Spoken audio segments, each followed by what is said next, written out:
Ikhwani fiddin, a'azzani Allah wa iyyakum. Pembahasan yang kita bahas pada pertemuan kali ini adalah asbab ikhtiyari Jaziratil Arabiyyah muntaliqan lirrisalati al-khatimah. Sebab-sebab terpilihnya Jazirah Arab sebagai tempat kerisalah nabian, kenabian yang terakhir. Mungkin kita bertanya-tanya, kenapa sih yang dipilih itu Jazirah Arab? Ya, kok kenapa bukan negara Asia?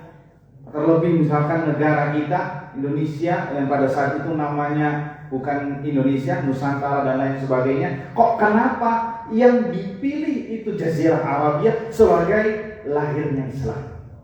Bisa dipahami? Jadi pembahasan kita itu, kenapa harus Jazirah Arab?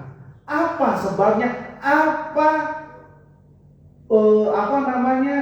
Sesuatu yang bagus sehingga Allah memilih Jazirah Arabia sebagai lahirnya Islam itu sendiri. Nah, ini penting untuk kita bahas karena syubhat-syubhat ini sering didengungkan oleh pembenci-pembenci Islam.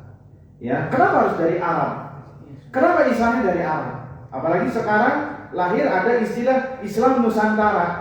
Ya, Islamnya jangan mirip kayak Arab, tapi miripnya harus dengan negeri kita. Nah, ini juga penting untuk kita singgung bersama sebagai pembahasan yang akan kita bahas. Setidaknya di sini ada 8 poin yang menunjukkan bahwasannya kenapa Allah Azza wa Jalla memilih Jaziratul Arabiyyah sebagai markas untuk lahirnya Islam rahmatan lil alamin. Disebutkan ada berapa tadi?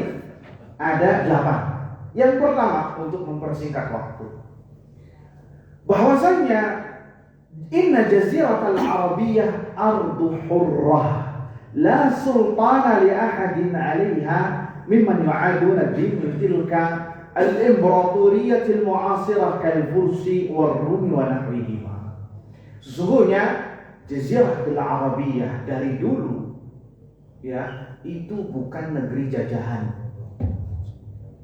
Ya, ardu hurrah, bebas, ard yang tidak ada orang yang menguasainya dari penguasa-penguasa selain Arab.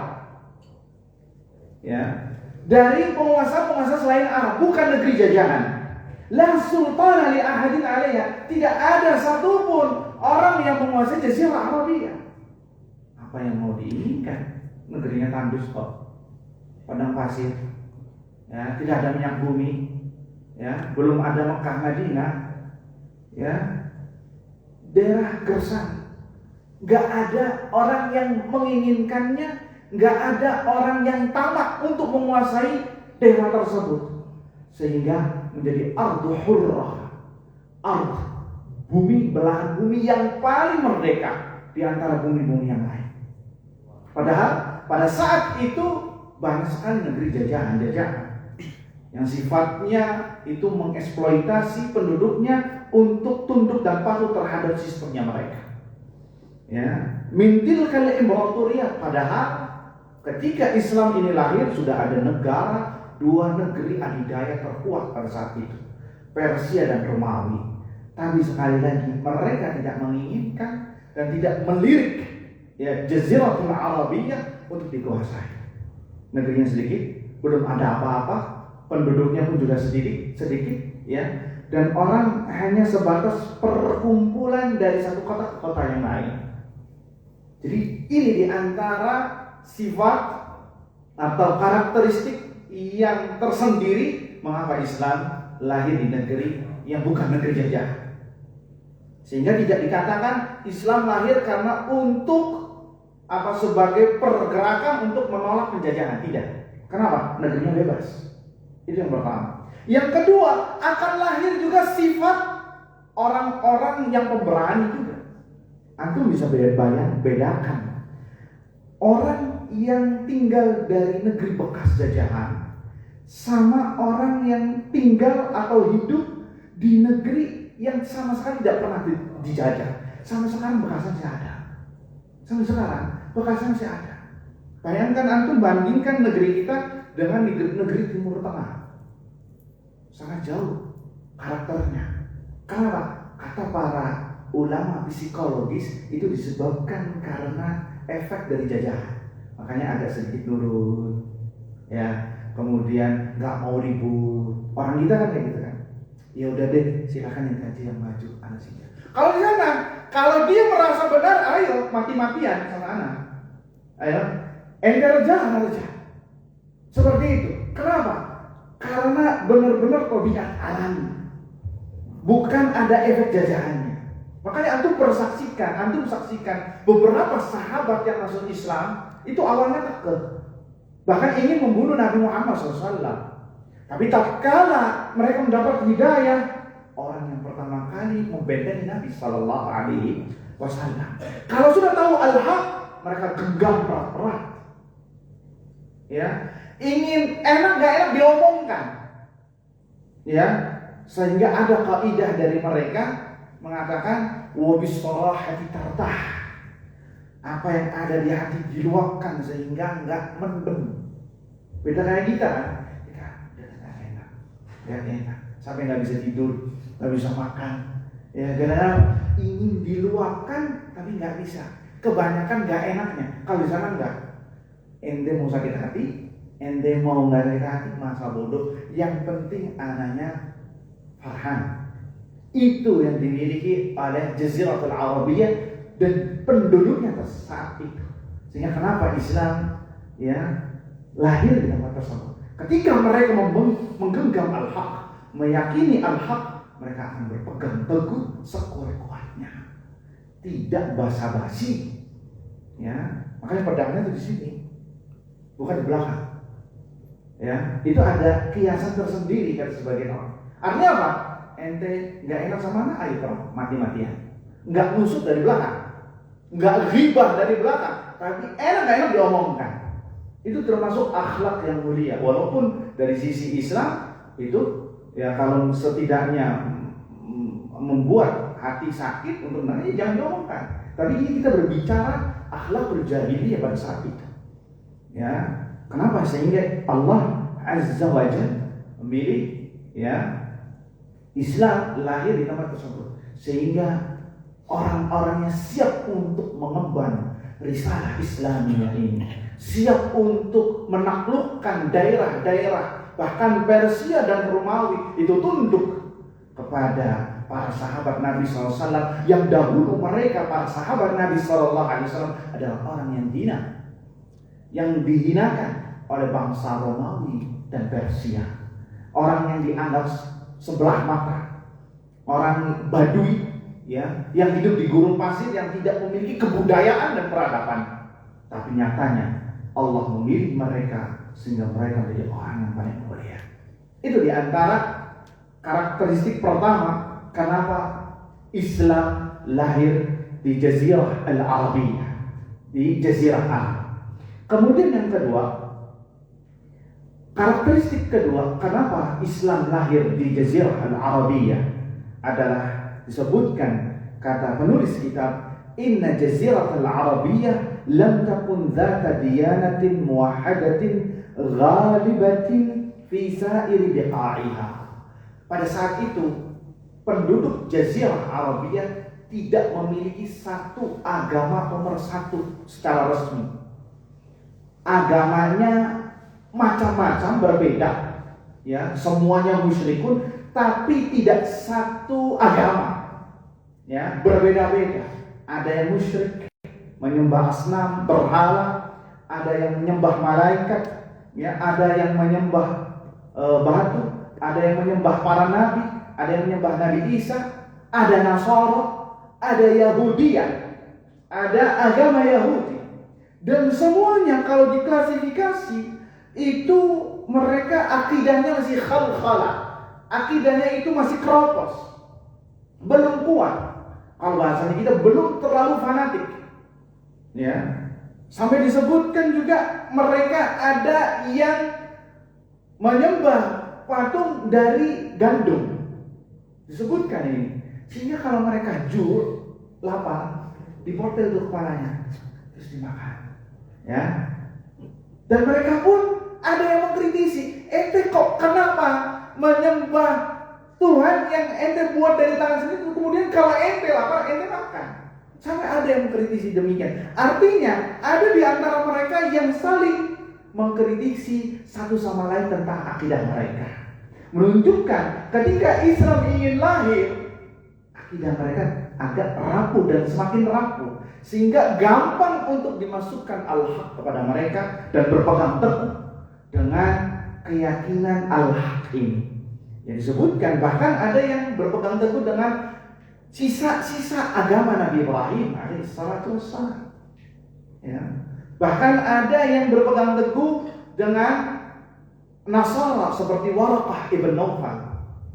Ya, ini diperdebatkan oleh para ulama apakah Waraqah ibn Nawfal adalah seorang sahabat Nabi sallallahu alaihi wasallam atau bukan? Karena beliau meninggal sebelum Nabi menjadi rasul alaihi salatu wassalam. Yang tatkala itu Nabi datang kepada Khadijah kepada Waraqah, ya, pamannya Khadijah atau sepupunya Khadijah. Tatkala itu berumur 90 tahun, menceritakan kejadian-kejadian yang dialami Nabi SAW tatkala melihat Jibril di Gua Hira, mendapatkan wahyu Iqra.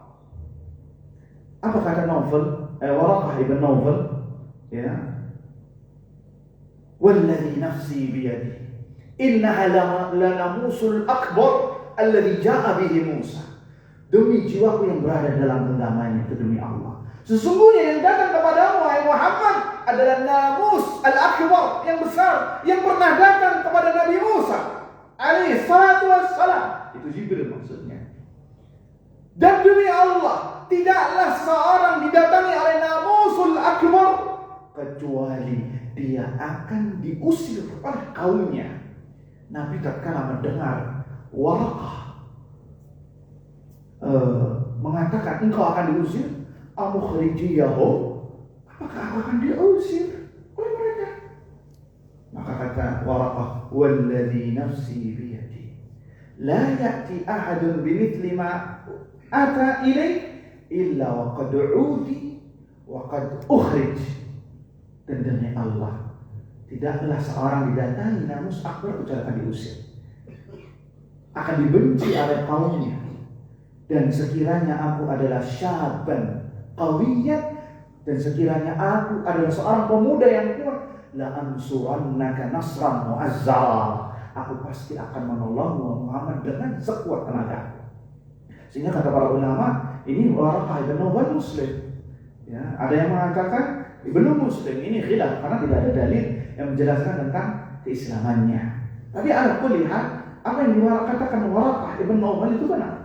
Ya, ada penduduk dari Jazirah Al-Arabiyah, wabil khusus kota Mekah, ya, yang beribadah dengan agama Nasara, yang Nasaranya masih benar, ya, dan dia bisa baca dan bisa menulis. Dan Jazirah Arabiyah secara umum, kaumnya Nabi SAW kaum ummi yang tidak bisa membaca dan tidak bisa menulis. Jadi juga ada hikmahnya. Kenapa Nabi itu ummi, tidak bisa membaca dan menulis, dan kenapa kaumnya juga ummi? Ya, karena untuk menjawab tuduhan bahwasanya Al-Quran itu bukan produksinya Muhammad Sallallahu Alaihi Wasallam. Karena Nabi tidak bisa menulis, tidak bisa membaca, bagaimana bisa membuat Al-Quran? Ya, dan Al-Quran mu'jiz yang bisa menjadikan lawannya itu lemah. Karena beliau tatkala lahir alaihi salatu wassalam, beliau dilahirkan di tahun yang mana sastra Arab itu sangat dijunjung tinggi, dan Al-Quran mengalahkan mereka semua, dan ditantang oleh Allah Azza wa Jalla untuk mendatangkan satu surat. Kalau nggak bisa satu surat, pertama dengan Al-Quran. Kalau tidak bisa dengan Allah, ya sudah dengan satu surat. Tidak bisa dengan satu surat, ya sudah dengan satu ayat. Ternyata apa? Tidak ada yang bisa mendatangkan satu ayat dari Al-Quran. Sampai-sampai ada itu Musailamah al-Kadzdzab yang menjadi nabi palsu di akhir-akhir Nabi SAW hidup dan diperangi oleh Abu Bakar Siddiq ketika pemerintahan beliau. Ya, ketika Nabi diturunkan surat Al-Fil, alam tara kaifa fa'ala rabbuka bi ashabil fil, seterusnya, maka Musailamah al-Kadzdzab ini mengarang surat Al-Fil juga. Ya, apa yang diturunkan oleh sahabatmu itu surat Al-Fil. Anak juga punya surat yang senada yang semir dalam Fil. Coba buktikan. Ayo dibacakan. Apa surat Al-Filnya? Antum kalau tahu bahasa Arab, ya insya Allah ini sedikit menggelitik ya, lucu. Al-Fil. Wa ma adraka mal fil. Badanuhu kabir wa khurtumuhu tawil. Apa maksudnya? Al-Fil. Apa yang kamu ketahui tentang fil gajah? Yaitu badannya yang besar dan memiliki belalai yang panjang. Udah habis itu selesai. Maka kata pengikutnya Musailamah yang ikut tentang Musailamah ini, tentang kenabiannya, laqad alimtu annaka ta'lam annaka kadzdzab. Saya ente ini tahu tentang anak, bahwasanya anak meyakini ente ini pendusta, sekarang lagi dusta, lagi ngebanyol. Karena nggak mungkin bisa seseorang menandingi Al-Quran, sampai sekarang nggak ada. Nah, bahkan di Jazirah Arab, ketika Nabi SAW lahir, itu ada namanya perkumpulan konferensi tentang orang-orang yang bisa nulis syair.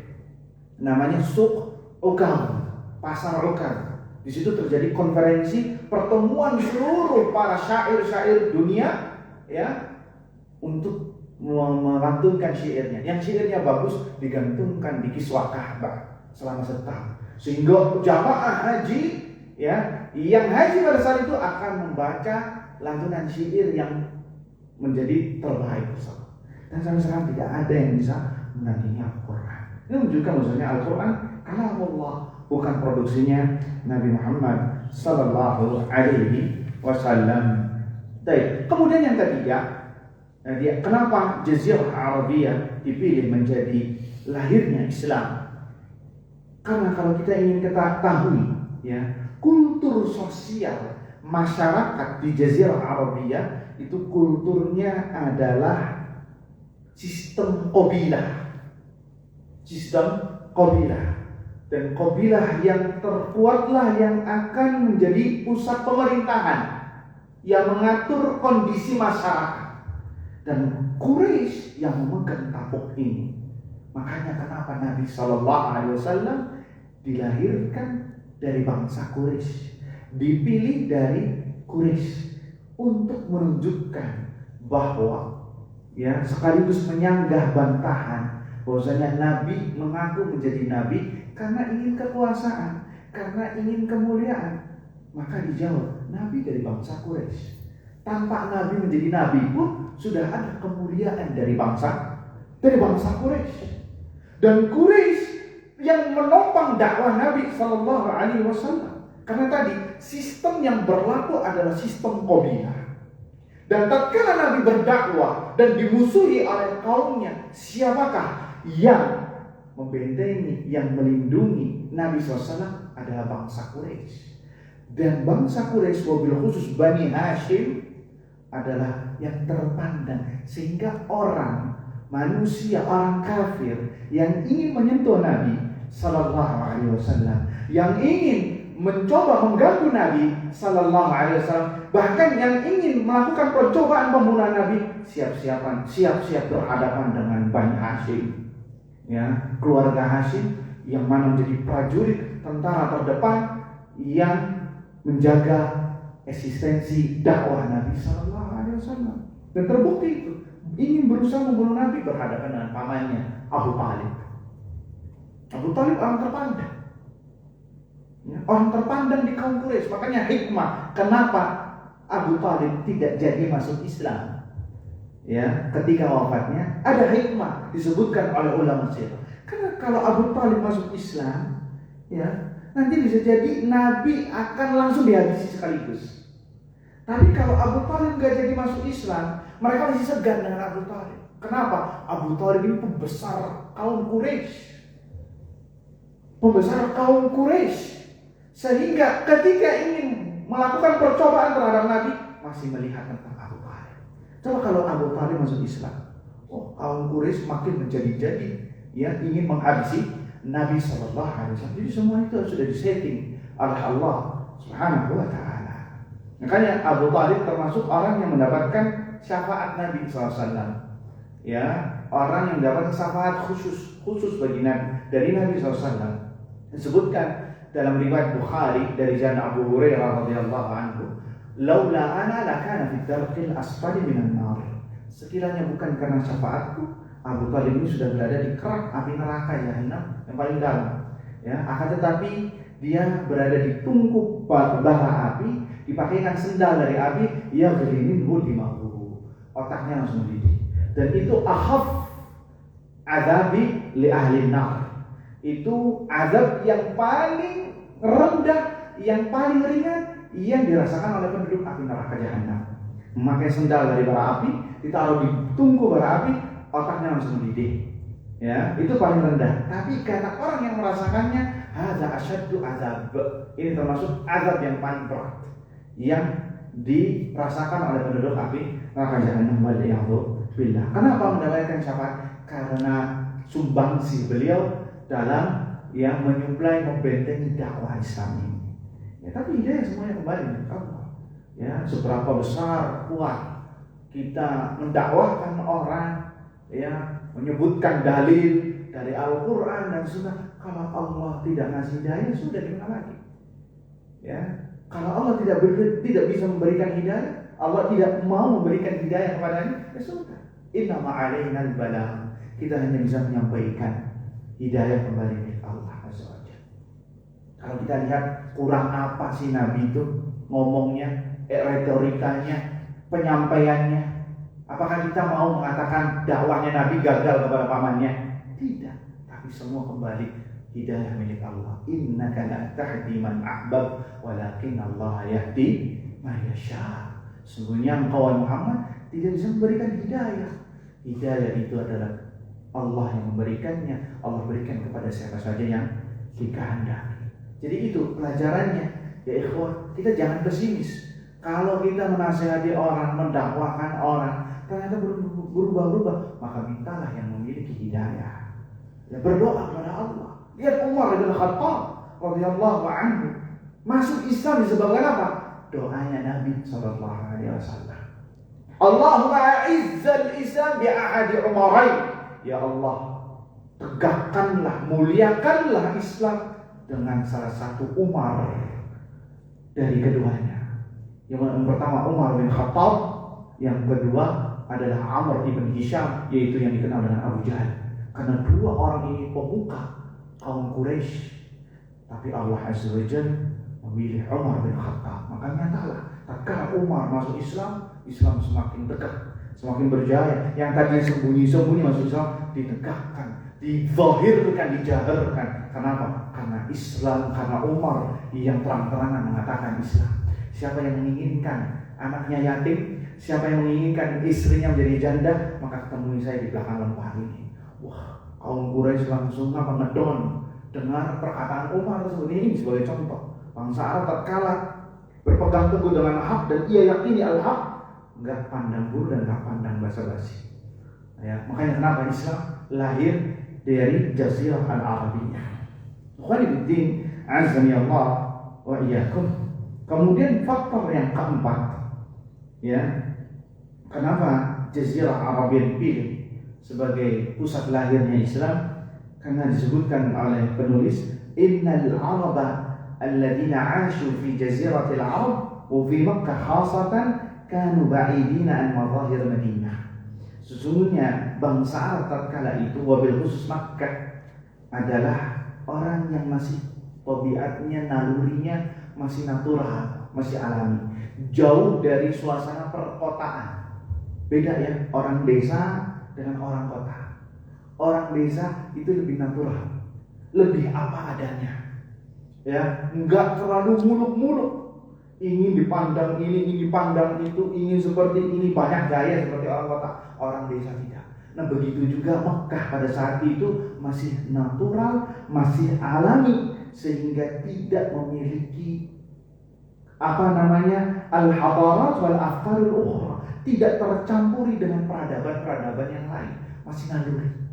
Ya, nalurinya masih bersih, walaupun mereka ini agamanya adalah agama musyrik. Tapi dari segi akhlak, dari segi adab itu masih terpandang, masih ada.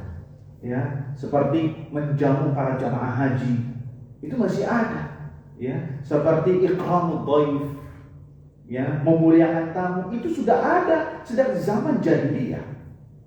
Sejak zaman jahiliyah ikramud dhaif masih ada. Bahkan disebutkan oleh beberapa masyayikh, ya, di Timur Tengah, sampai ada satu daerah sampai sekarang, ya, kata mereka, kalau ada orang yang bertanya, "Aina fulan?"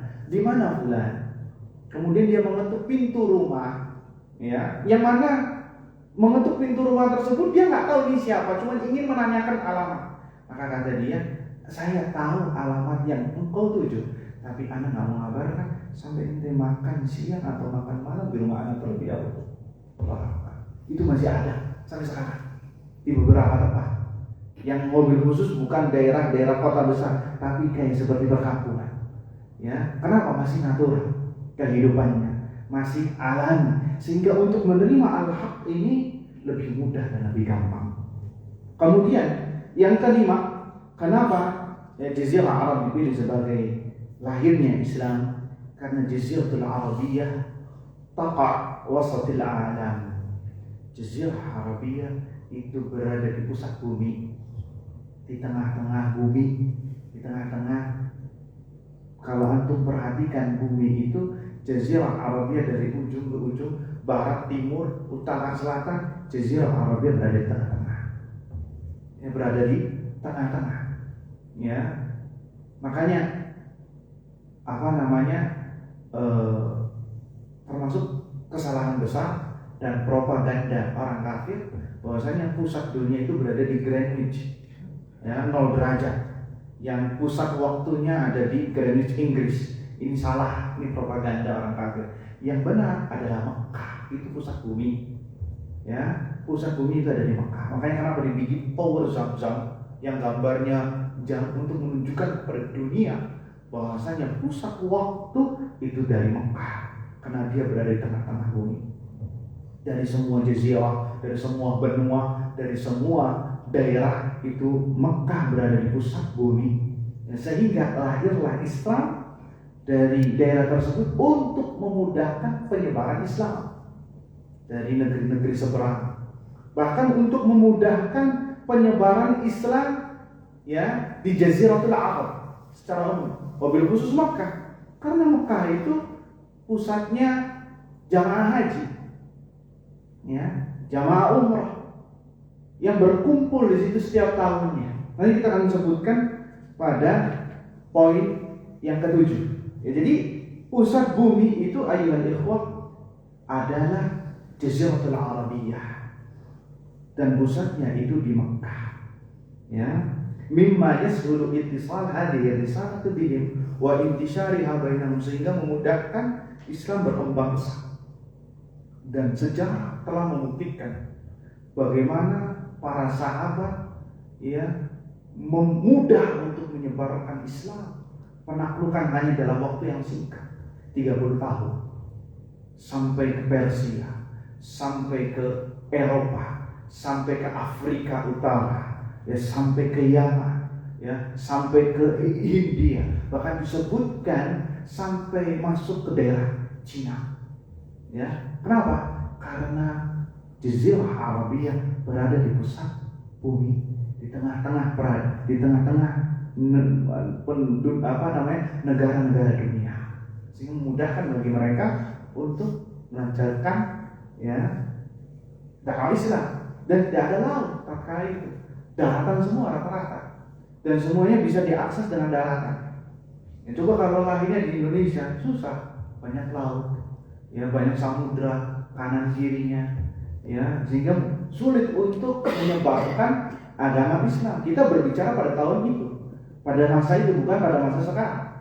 Ya, mohon bitin azani Allah wa iyyakum. Yang keenam, ya, karakteristik Jazirah Arabiyah sehingga menjadi pusat lahirnya Islam adalah pengaruh bahasa.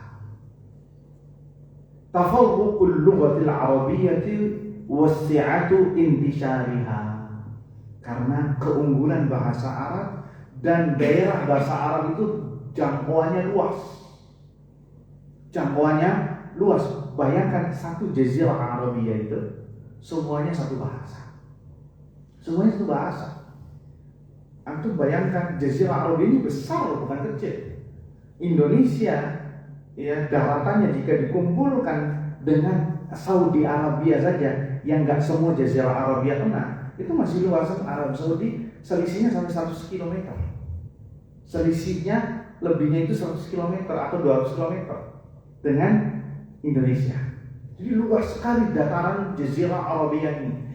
Dan subhanallah mereka komunikasinya satu bahasa.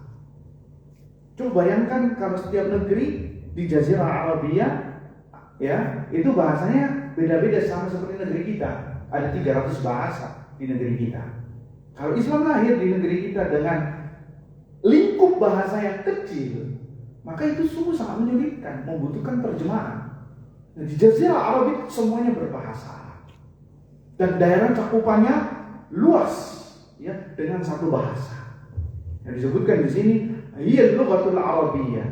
Dan di satu sisi pada zaman tersebut ayuhal ikhwah, di tempat lain itu satu negeri dengan bermacam-macam bahasa. Disebutkan di sini seperti India, itu ada 15 bahasa resmi di India sendiri pada zaman tersebut.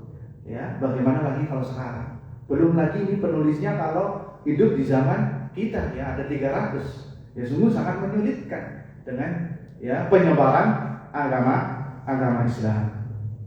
Qanibiddin azani Allah wa iyyakum. Makanya ini fadilahnya bahasa Arab. Dan kenapa Allah memilih bahasa Arab? Karena afdhalul lughat.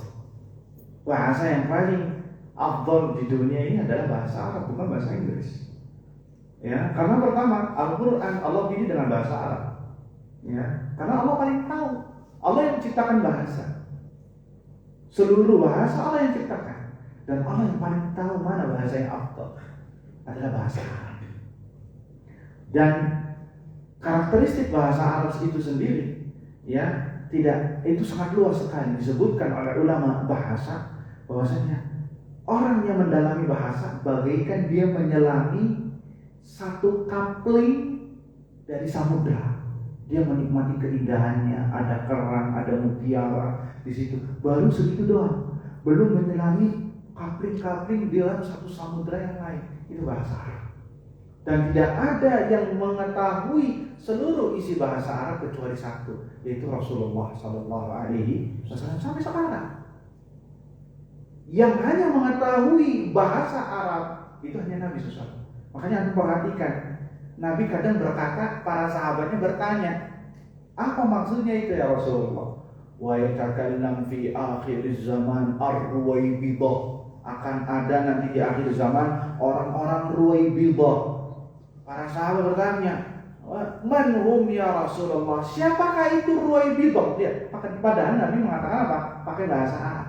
Tapi ditanya sama para sahabat, rajulun tafih yatakallam an amrin nas atau an amril am. Orang yang bodoh, yang dungu, yang berbicara tentang perkara umat. Itu ruwaibidah. Dan dijelaskan sama Nabi ya. Dan karakteristik bahasa Arab itu sendiri adalah ada beberapa hurufnya yang tidak ada dalam bahasa yang lain. Seperti apa? Huruf dad. Huruf dad itu simbol bahasa Arab sampai sekarang. Disebutkan bahasa Arab lughatud dad. Bahasanya huruf dad. Dan orang yang paling fasih melafazkan huruf dad di dunia ini hanya satu, itu Rasulullah. Tidak ada selain Rasulullah yang fasih menyebutkan huruf dad. Tidak ada. Hatta ulama tajwid pun belum fasih dalam melafazkan huruf dad. Nah, ini termasuk keajaiban, karakteristik dari bahasa Arab itu sendiri. Makanya dan bahasa Arab sekarang bukan bahasa untuk orang Arab, tapi bahasa kaum muslimin. Sehingga ketika Anda mempelajari bahasa Arab dengan niat agar bisa memahami Al-Quran, agar bisa memahami hadis Nabi SAW, maka dinilai ibadah. Ya, dinilai ibadah. Tapi sungguh sangat disayangkan ya, kaum muslimin sudah menghiraukan bahasa Arab, lebih suka sama bahasa orang kafir, ya, bahasa Inggris dan bahasa yang lain, hatta dibayar jutaan mau, tapi giliran bahasa Arab, hatta digratiskan nggak ada yang mau. Ya, ini kelemahannya kita. Padahal ini Allah menurunkan Al-Quran dengan bahasa Arab, Nabi berbicara dengan bahasa Arab. Kok kita kayak agak sedikit malu berkata bahasa Arab? Ya, ini sangat disayangkan. Ya, dahulu kalau kita zaman dahulu banyak orang yang bisa nahu sorot itu minimal satu desa ada 4-5 orang. Ya banyak. Tapi zaman sekarang sudah hampir punah. Ya, jadi mari kita galakkan lagi untuk bisa bahasa Arab. Walau hatta ketika kita meninggal pun belum bisa bahasa Arab, setidaknya Allah menilai prosesnya. Antum menginginkan belajar bahasa Arab dalam rangka untuk memahami Al-Quran dan Sunnah Nabi SAW, karena Allah memilih Islam dengan bahasa Arab.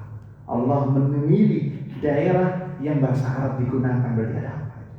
Inna anzalna al-Qur'an, sesungguhnya kami menurunkan Al-Quran bil Arabiyyah, dengan bahasa Arab. Agar apa? La'allakum ta'qilun, kata Allah, agar kalian berakal. Lihat, agar kalian berakal. Ya, ini luar biasa, ayyuhal ikhwah. Dan beda ya ikhwah, ketika kita mengaji baca Quran, melihat terjemahannya, dengan tatkala kita membaca ayat langsung kita pahami dan resapi, itu memiliki kenikmatan tersendiri. Kenikmatan tersendiri, ada dzauqnya, ada kenikmatan yang tidak bisa dirasakan kecuali oleh orang yang memahaminya. Nah, ini jangan heran kalau imam-imam masjid, imam-imam al-haram ya, ketika membaca 1-2 ayat aja langsung meneteskan air mata, karena beda ya kenikmatannya tatkala membaca Al-Quran langsung diresapi dari ayatnya, bukan dari terjemahan. Kalau terjemahan bisa salah, Allah hanya menjaga Al-Quran, tapi terjemahan belum tentu dijaga sama Allah. Bisa jadi salah terjemahannya, tapi ayat salah satu huruf saja, imam salah baca langsung dibetulin sama makmum. Kenapa? Bentuk penjagaan Allah terhadap din ini, terhadap Al-Quran dijaga ila yaumina hadza, sampai hari kiamat nanti. Ya, ikhwani fiddin, azani Allah wa iyyakum. Kemudian yang ketujuh sebelum yang terakhir, kenapa Islam lahir di Jaziratul Arabiyyah? Karena tadi telah kita singgung bahwasanya Mekah itu memiliki istimewa, yaitu banyaknya orang-orang yang berdatangan ya, dari orang-orang yang ingin melakukan umrah, yang ingin melakukan haji ya, yang ingin mengunjungi Baitullah Azza wa Jalla. Dan ibadah haji itu sudah ada sejak zaman Nabi Ibrahim alaihissalam, sampai masa jahiliyah pun haji itu sudah ada, yang masih ada dan masih ditegakkan. Dan juga tempat berkumpulnya saudagar-saudagar, ini para pedagang ya, dan tempat konferensinya para sastrawan dan syair-syair, itu semuanya berkumpul di Jazirah Arabiyyah, sehingga memudahkan risalah Islam ini sampai kepada mereka, sehingga mereka yang mendapat risalah Islam itu mudah untuk membawakannya ke tanah air mereka. Sebagai contoh kasus adalah, bukankah kaum Ansar masuk Islam tatkala musim haji? Ya, bukankah Bai'atu Ar-Ridwan itu terjadi di musim haji? Nabi mendatangi kemah-kemah mereka satu persatu, ya, satu persatu. Wahai ayuhan nas, qulu la ilaha illallah tuflihu. Wahai manusia, katakanlah la ilaha illallah tuflihu. Maka selalu digembosi itu, selalu diiringi oleh musuh Islam yang bernama Abu Lahab Al-A'raj, yang pincang, yang sambil jalannya pincang. La tukadzibu fa innahu majnun. Jangan dengarkan ponakanku ini orang gila. Terus tapi Nabi tetap tidak menghiraukan ocehan Abu Lahab ini. Masuk ke satu kemah lagi untuk mendakwakan Islam, selalu digembosi oleh Abu Lahab. Terus masuk sampai Allah memberikan hidayah kepada kaum Ansar, kaum Khazraj, ya, penduduk asli Madinah, dan menerima dakwah beliau sallallahu alaihi wasallam. Dan kaum Ansar itu mengetahui bagaimana perjuangan Nabi mengkampanyekan, mendakwakan Islam itu sendiri, sampai mendapatkan cobaan, gangguan dan lain sebagainya. Sampai kaum Ansar, Fadl ke Madinah, silakan Anda datang ke Madinah, kami akan membackup dakwahmu ya Nabi Allah, wahai Nabi Muhammad sallallahu alaihi wasallam. Sampai Allah izinkan ya Nabi sallallahu alaihi wasallam dan para sahabatnya untuk hijrah ke kota Nabi, ke kota Madinah alaihi salatu wassalam. Itu kapan terjadi? Terjadi tatkala musim haji. Dan musim haji hanya ada di Mekah. Sampai sekarang musim haji hanya ada di Mekah sampai sekarang. Tempat berkumpulnya manusia, bukan kaum muslimin, manusia, ya, yang melakukan ibadah haji, ya, dari penjuru Jazirah Al-Arabiyah lebih khususnya. Penjuru Jazirah Al-Arabiyah itu masih mengenal ibadah haji. Tatkala mendapatkan itu, mereka transferkan ke penjuru-penjuru pojok-pojok santero Jazirah Al-Arabiyah.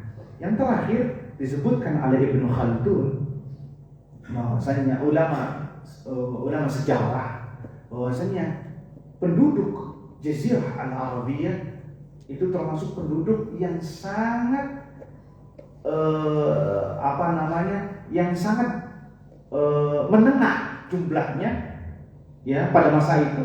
Kemudian karakteristik akhlak, adab, karakteristik tubuhnya, warnanya, semuanya juga bagus, tengah-tengah, enggak kecil-kecil banget kayak penduduk Asia, dan juga enggak tinggi-tinggi banget seperti orang Eropa, sehingga mereka mampu untuk mengemban risalah Islam. Apalagi mentalnya telah diuji coba dengan mereka kalau sudah menerima al-haq, mereka nggak bakal gentar, walaupun nyawa taruhannya, walaupun dunia hilang, walaupun segala apa yang dia miliki akan dia taruhkan. Sebagai contoh, sahabat Nabi SAW, bagaimana mereka hijrah dari Mekah ke Madinah. Tuh bayangkan, Mekah Madinah ini bukan Bogor ke Jakarta, bukan. Ini Mekah Madinah jaraknya Jakarta Solo, jalan kaki. Ada yang pakai keledai, ada yang jalan kaki, ada yang seorang diri, ada yang saudagar kaya di Mekah, seluruh hartanya dirampas oleh orang kafir Quraisy, dia tetap tidak bergeming, mengikuti Nabi SAW, menyusul Nabi SAW. Ini menunjukkan bahwasanya mereka tatkala mengemban al-haq ini, mereka tidak gentar, tidak basa-basi, ya, tidak takut dengan gertakan, ancaman, ultimatum dari mereka yang menginginkan agar mereka murtad kembali ke ajaran bapak nenek moyang mereka. Dan disebutkan bagaimana Islamnya Umar Ibn Khattab. Walaupun ini riwayatnya banyak yang mengatakan dhaif, tapi kita sebutkan saja sebagai syahid korelasi apa yang kita bahas. Umar ini membunuh, ya, ini tanpa riwayat, ya, tapi ini kisahnya masyhur. Ini membunuh Nabi SAW, ya, tatkala masih kafirnya. Tapi dikatakan, ente ini membunuh Nabi, tapi lihat, saudarimu sudah masuk Islam. Akhirnya didatangi saudarinya sedang membaca surat Toha, ya, sedang membaca surat Toha, langsung masuk ke dalam hati. Ini bukan perkataan manusia, ini perkataan Allah Azza wa Jalla, perkataan Rabb. Gak mungkin ini perkataan manusia, karena sangat indah sekali dengar. Akhirnya lambat laun, ya, singkat cerita, Umar ingin masuk Islam, mendatangi Nabi SAW di rumah Dar Arqam ibn Abi Arqam, dan disitulah Umar mengikrarkan syahadahnya. Padahal dia mengatakan Nabi ini telah memecah belah umat, ya, aku akan membunuh Nabi ini karena telah memecah belah umat. Jadi dakwahan, perkataan telah memecah belah umat itu syubhatnya, tuduhannya orang-orang kafir Quraisy yang sampai sekarang masih tetap eksis. pada orang-orang yang mendakwakan al-haq, ente ini memecah belah umat.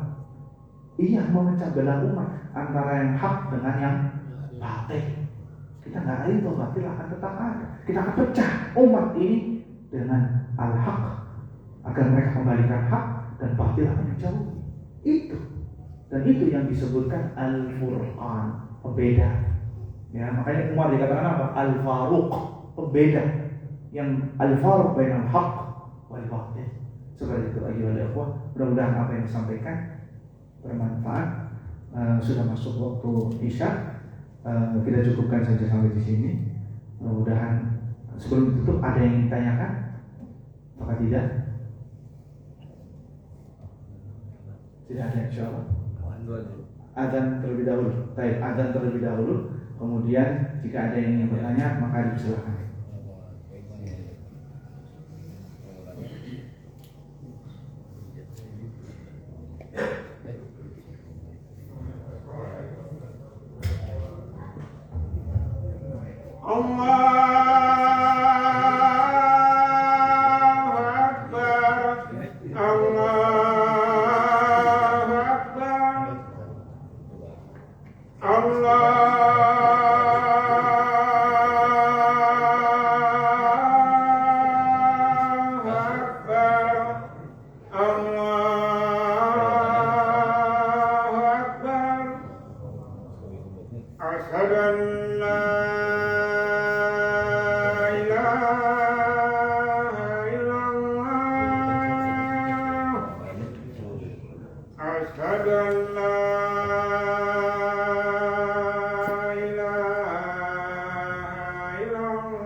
Nah, sebelum kita tutup, ini ada perkataan Ibnu Khaldun ya, yang tadi belum sempat diungkapkan dan ini sebagai penutup. Kata Ibnu Khaldun dalam mukaddimahnya, penduduk Jazirah Arabiyah adalah manusia pertengahan berdasarkan segi perawakan tubuh, warna kulit, akhlak, dan agama kepercayaan.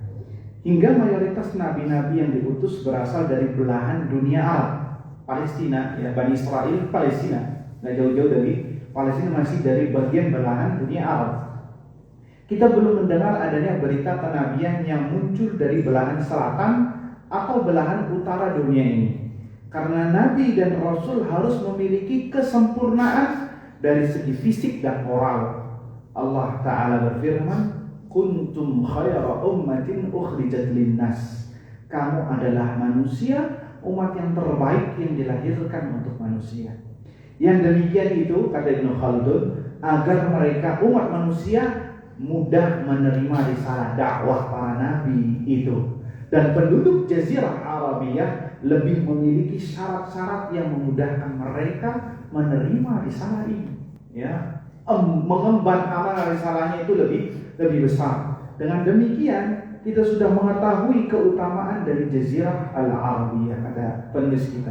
Dengan demikian kita jadi tahu kenapa sih Allah memilih Islam, memilih Jazirah Arabiyah untuk lahirnya agama Islam karena ada 8 poin tadi yang telah kita sebutkan ya. Karena itu pilihan Allah Subhanahu wa taala untuk menjadi tempat turunnya wahyu, tempat terpancarnya risalah kenabian yang terakhir dan menjadi kiblat bagi umat Islam. Nah, Islam itu lahir di tanah Arab, tapi bukan berarti Islam hanya untuk orang Arab. Ya, Islam ja'a minal Arab, lakin laysa lil Arab faqat wa innama lil rahmatan lil alamin. Itu rahmat semesta alam. Buktinya apa? Sahabat Nabi ada yang dari non-Arab, ada Suhaib dari Rum, Romawi, ada Bilal dari Habasyah, Ethiopia, ya, ada Salman dari Al-Faris, dari Persia, ya, dan semuanya adalah sahabat Nabi SAW. Ya, Islam datang bukan untuk dengan membawa budaya Arab, kemudian mengarabkan Islam. Justru Islam datang mengislamkan Arab. Bukan Islam yang bukan Arab yang mengarabkan Islam. Buktinya apa? Banyak. Belum ada syariat jilbab di zaman jahiliyah. Kalau antum tahu penduduk Mekah itu kalau tawaf, hatta perempuannya dalam keadaan telanjang bulan, tidak ada sehelai benang pun. Ya, tapi datang Islam, ya, menyuruh wanita untuk berjilbab, menunjukkan bahwasanya Jazirah Arabiyah, ya, atau Islam atau bangsa Arab itu tidak mempromosikan budaya Arabnya, tapi mereka tunduk dengan Islam. Kalau antum ingin tahu lagi, lihat budaya Arab yang sekarang. Budaya Arab yang zaman dahulu, yang kalau bahasa kitanya pakaian resmi adatnya, ya, ada. Kalau di Indonesia ada adat resmi, adat Sunda, pakaiannya pakaian adat Jawa. Ya, aku perhatikan pakaian adat Arab, orang wanitanya nggak pakai jilbab, ya, nggak pakai jilbab, nggak pakai niqab, nggak pakai cadar, menunjukkan itu bukan dari Arab tapi dari Islam. Ya, bukan dari Arab tapi dari Islam. Kemudian kalau Islam itu hanya untuk Arab saja, maka semua bangsa Arab masuk surga. Tapi buktinya Abu Lahab dari Quraisy masuk neraka. Abu Jahal, pemuka Quraisy, gembongnya Quraisy, finnar. Tapi lihat Bilal bin Rabah, orang Ethiopia yang hidungnya pesek, disebutkan oleh perawi hadis, rambutnya ikat, tapi beliau masih di dunia, terompak sendalnya sudah di jannah. Allahu Akbar. Lihat, Allah meninggikan derajat, meninggikan Bilal yang bukan Arab dan dia orang hitam fil jannah, dan Allah menghinakan Abu Jahal, Abu Lahab, padahal dia Arabi, Quraisy, ya, Quraisy dari bangsa Arab, fitnah. Barometernya bukan Arab atau tidaknya, tapi barometernya adalah takwa. Naam, afdalul jins, disebutkan oleh para ulama, afdalul jins, manusia yang paling afdal dari bangsa Arab. Naam, itu disebutkan oleh para ulama. Tapi barometernya bukan itu. Naam, afdal beda, tapi barometer takwa itu beda lagi. Kalau ada orang non-Arab dengan orang Arab, ya, ini yang bertakwa, ini yang tidak bertakwa, mana yang lebih afdal di sisi Allah? Orang non-Arab yang bertakwa. Jadi Islam hanya numpang lahir saja, tapi untuk rahmatan lil alamin. Untuk rahmatan lil alamin. Nabi sendiri yang mengatakan, dahulu syariatnya para nabi sebelumku hanya untuk kaumnya saja. Hanya untuk kaumnya saja. Ya, Bani Israel, untuk Bani Israel. Syariat Nabi Musa, syariat Nabi Isa, itu Bani Israel. Tapi, ya, makanya di Taurat itu disebutkan, ya Bani Israel, ya Bani Israel, wahai Bani Israel. Jadi agama Nasara, Kristen, Yahudi hanya untuk, ya, kalau kita benarkan agama mereka hanya untuk Bani Israel saja. Ya, kalau kita anggap agamanya benar, berarti yang non Israel, ya, nggak berlaku agama tersebut. Kenapa? Agamanya untuk Bani Israel. Nah, kalau kita mengatakan agama Nasara itu benar, sudah nggak benar, sudah menjadi batil. Sedangkan agama Islam, wa bu'ithu ya lil alamin, rahmatan lil alamin. Aku diutus untuk lil nasi kafah, untuk seluruh manusia. Disebutkan dalam riwayat lil ahmari wal abyad, bagi orang yang kulit merah dan kulit putih. Semuanya. Ya, rahmatan lil alamin. Ya. Makanya di dalam Al-Qur'an tidak ada, lihat, Islam lahir di Arab. Tidak ada satu ayat pun yang mengatakan ya ayyuhal Arab. Ada atau tidak? Tidak ada, abadan tidak ada. Ya ayyuhal Arab, wahai bangsa Arab, maafi, enggak ada. Seperti Taurat dan Injil yang Bani Israel. Tapi yang ada, ya ayyuhan nas, wahai sekalian manusia. Ya ayyuhalladzina amanu, wahai orang-orang yang beriman. Semuanya, selagi dia manusia, selagi orang yang beriman, maka masuk dalam kecakupan ayat tersebut. Menunjukkan bahwasanya Islam bukan untuk orang Arab saja, tapi rahmatan lil alamin, ya, bagi seluruh manusia. Nah, wallahu taala a'lam bishawab. Ada yang mau ditanyakan? Tidak ada? Kelas, ya, insyaallah semuanya paham, ya. Kita cukupkan sampai di sini. Naktafi ila hadzal qadar. Subhanakallahumma wa bihamdika asyhadu an la ilaha illa anta astaghfiruka wa atubu ilaik. Wassalamualaikum warahmatullahi wabarakatuh.